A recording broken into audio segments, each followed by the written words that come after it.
Bonjour à vous tous. Nous allons méditer aujourd'hui sur le thème « Pas de malédiction ».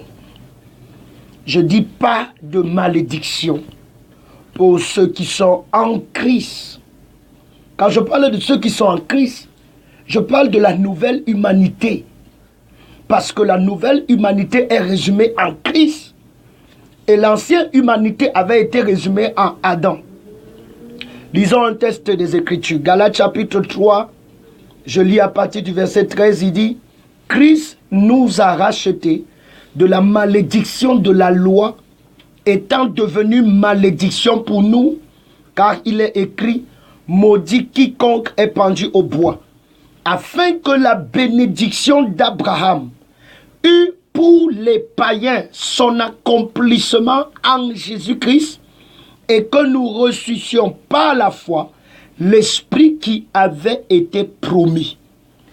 Nous voyons ici deux peuples. Nous voyons d'abord Israël, qui était d'abord le peuple de Dieu, et ensuite nous voyons les païens qui étaient étrangers à Dieu. Qu'est-ce qui se passe? Israël se trouve sous la malédiction de la loi. À cause de cela, les païens sont rejetés. Les païens n'ont aucune part à la vie de Dieu.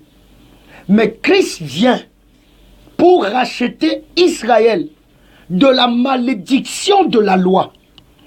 Et lorsque Israël est racheté de la malédiction de la loi, les païens ont part à la bénédiction. Il dit que Christ a racheté, nous a racheté. Le nous ici fait référence aux Juifs, fait référence à Israël.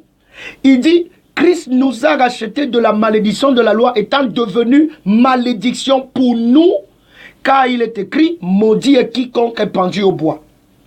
Pourquoi il est devenu malédiction pour Israël? Afin que la bénédiction d'Abraham eût pour les païens son accomplissement en Jésus-Christ. Ça veut dire qu'en Jésus-Christ, la bénédiction d'Abraham a pour nous son accomplissement. Donc nous possédons actuellement la bénédiction d'Abraham.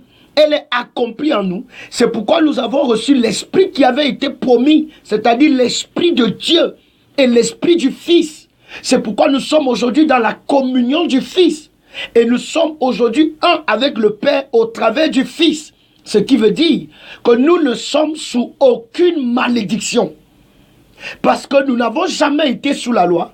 C'est Israël qui était sous la loi et qui était sous la malédiction de la loi.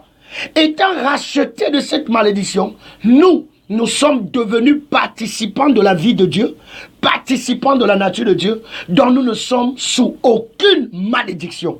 Alors ne laissez plus des gens venir vous dire que vous êtes maudits. Venez vous dire que vous êtes sous la malédiction. Venez vous dire que vous êtes bloqués.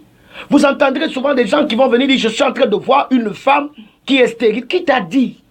Tu es en Christ. En Christ, il n'y a pas de stérilité. En Christ, il n'y a pas de malédiction. En Christ, il n'y a pas de blocage. En Christ, il n'y a pas le rejet. Hors de Christ, il y en a. Mais en lui, n'acceptez jamais et n'acceptez plus cela. Parce que vous êtes bénis en Christ et vous êtes la postérité d'Abraham, héritier selon la promesse. Au nom de Jésus-Christ. Restez bénis parce que vous avez été bénis pour être une bénédiction.